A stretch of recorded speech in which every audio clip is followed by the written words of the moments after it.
Chapter 3. South. The orange tree sighed in the breeze.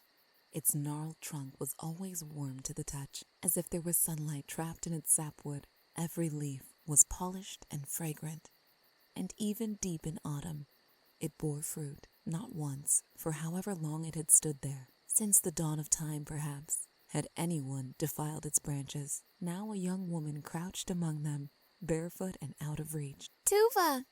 she called down, her voice spiked with laughter. "It's wonderful!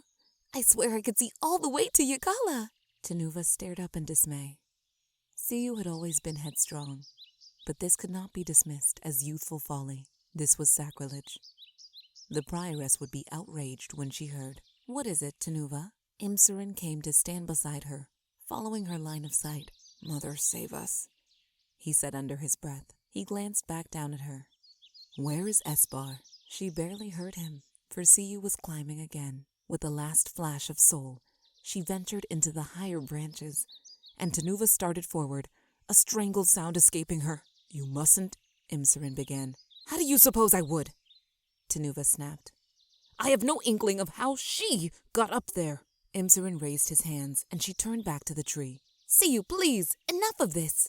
The only answer was a sparkling laugh. A green leaf fluttered to the ground. By now, a small crowd had gathered in the valley. Sisters, brothers, 3 of the Ichimons. Murmurs spiked behind Tuva, like the hum from a nest of spindle wasps. She gazed up at the orange tree and prayed with all her might. "Keep her safe. Guide her to me. Do not let her fall." There was no way to conceal what had happened. A place kept secret for centuries could not afford secrets within its own walls.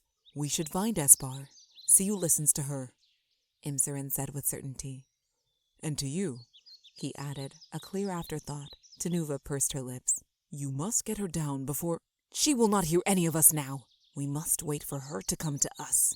Tanuva pulled her shawl around her shoulders and folded her arms. "And it's too late. Everyone has seen."